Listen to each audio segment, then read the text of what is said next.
Feel like a thief leaving so early in the morning before the sun is up. It's not even 6 o'clock yet, it's 5:39.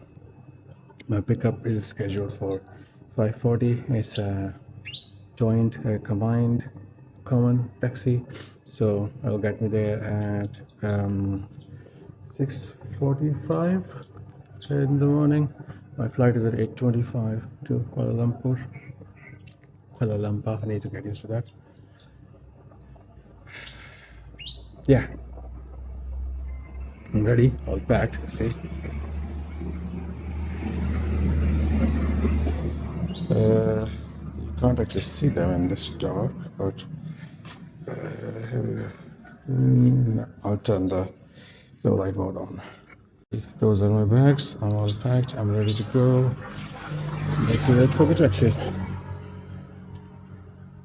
Hoping it comes on time, and I'm hoping it gets me there on time so I can catch the flight. Yep, waiting time. Taxi to the airport cost 150 baht. If you get a private taxi, which is just you and gets you directly there like a bullet, that's 500 baht. Now you know why I booked the common one. So, waiting game now. 5:40 exactly. I wait 5 minutes, otherwise I call the girl who booked the taxi for me. That's what she said. 5:50. If you're not picked up, call me. Fingers crossed. Okay, got picked up bang on time, like precise military operation. Then had a moment of panic, a long moment of panic, as the driver asked me for the ticket and I did not know where I had kept it.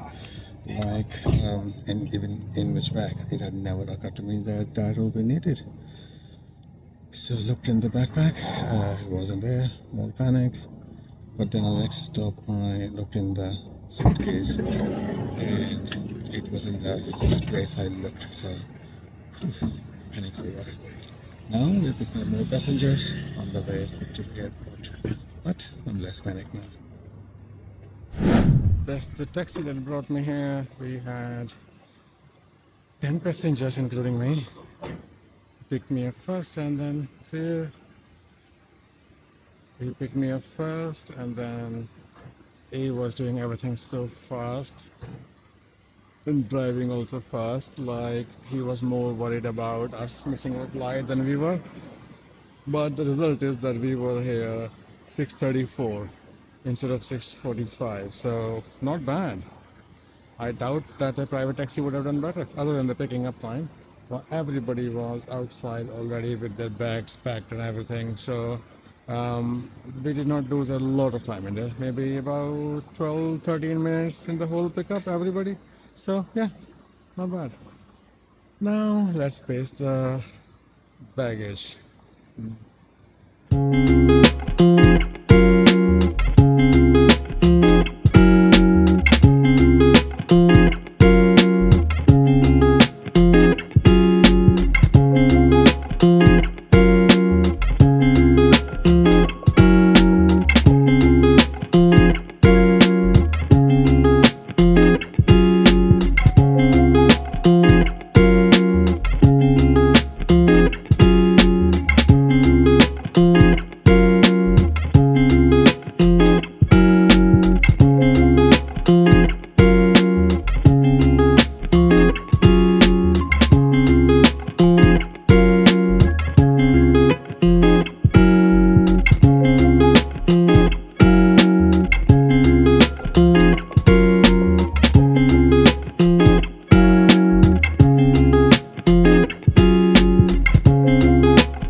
Check this out.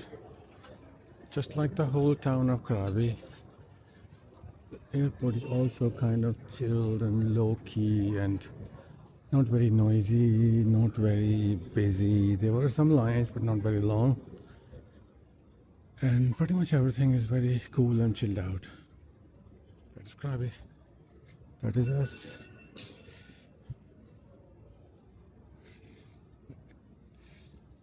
And that is the airfield. Imported.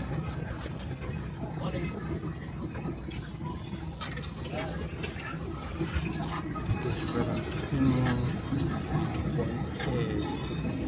Pretty much up for 8.5. If that's gonna be in terms of turbulence, it's not over the way, but we'll see. The Krabi airport is quite alright. It's quite a chilled out airport. So there's not long queues, not hugely populated, very busy halls. Security was also quite okay, quite cooperative attitude, not shouting at you and things like that. I went through security quite okay this time, actually. Yeah, nothing extra. They do ask you to declare your power banks, by the way. So if you are going to any Thai airports, make sure that you have your power banks packed in a way that you can take them out very quickly at the security. Otherwise, normal immigration was also quite okay. Only a couple of people in front of me in the line, maybe because very early. But yeah, we're pretty much on time actually. We're supposed to start at 7:45. At 7:44, we are already in the plane. Not all of us, but we're still boarding in.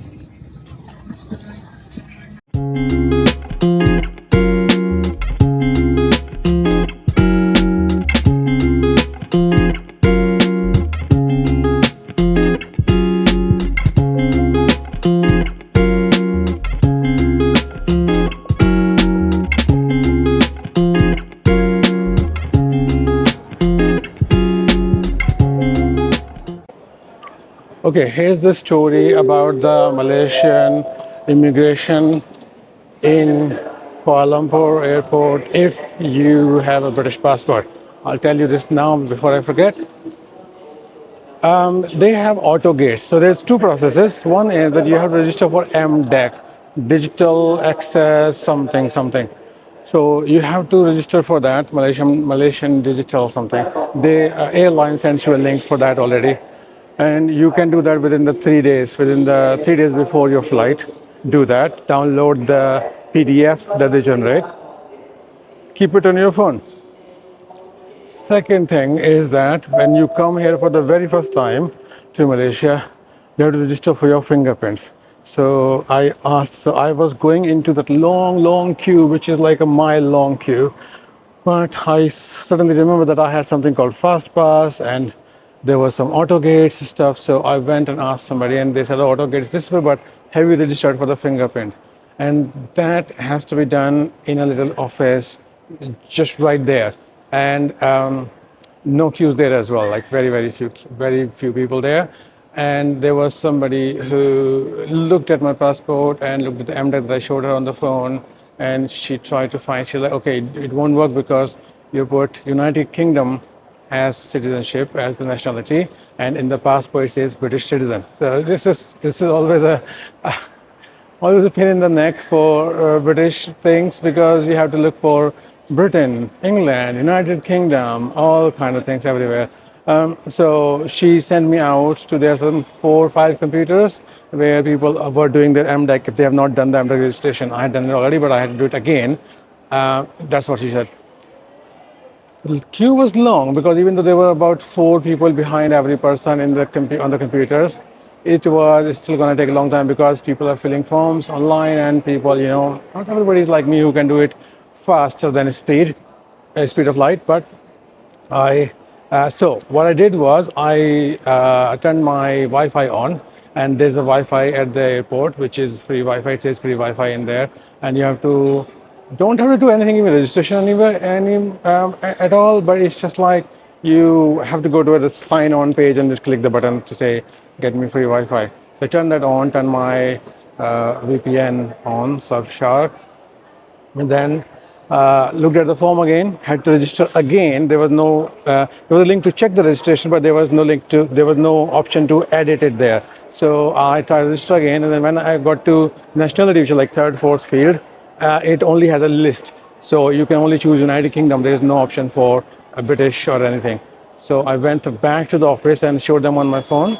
So they tried it anyway. They tried to scan my passport, see, and it worked. So I registered my two index fingers, and they said now you can go to the Malaysian side and use the auto gates. So this where it says Malaysian passports, long-term pass holders, and auto gates. So you just take those.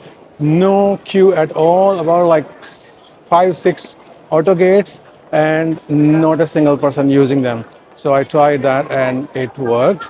Actually, it did not work the first time because I was stupid. I did not actually push it through all the way into that. There was a little cover, plastic cover. You have to lift it and then push the passport all the way through. But there was somebody there at a counter, at one counter, nobody there, no queue there as well. And then he's like, okay, so yes, I said, I just registered my fingerprints. Can I use this? And he said, put your passport in. So I did it, and this time I pushed it all the way through, and it brought my information back on the screen. So that worked very well. The reason I'm telling you this is because the staff was very nice. The person that I asked where the auto gates are, she pointed out, okay, this is the office where you go to register the fingerprints. And the person where they were registering the fingerprints, they were all nice, smiling, cooperative attitudes. Not very long queues either, and then the same auto gates as well, same thing. So no queue. And now I am stuck here in this arrival hall. See this arrival hall with the baggage reclaims, because my friends who have Indian passport will be somewhere in that long queue. So I don't know how far along they are, because I don't think if they have the Wi-Fi on or not.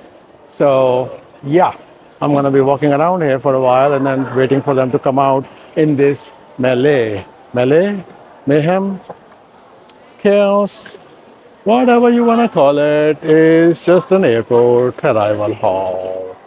But that's the story.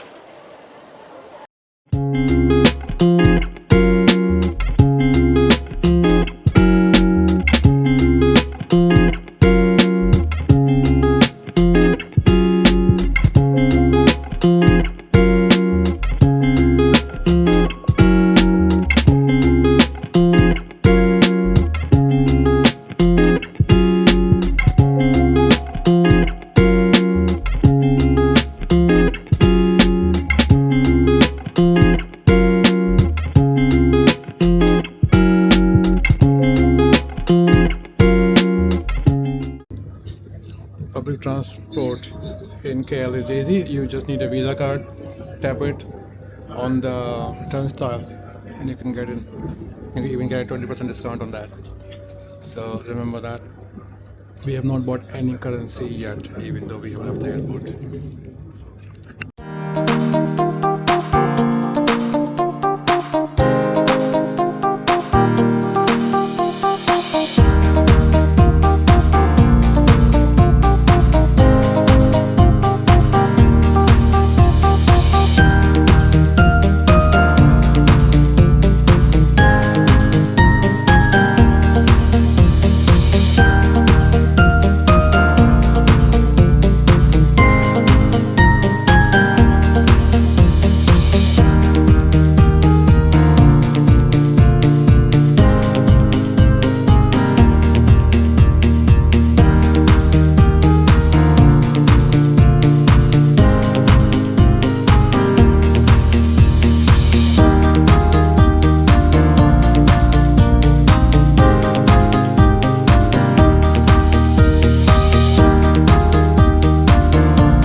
We are going in search of food. Food. We are hungry.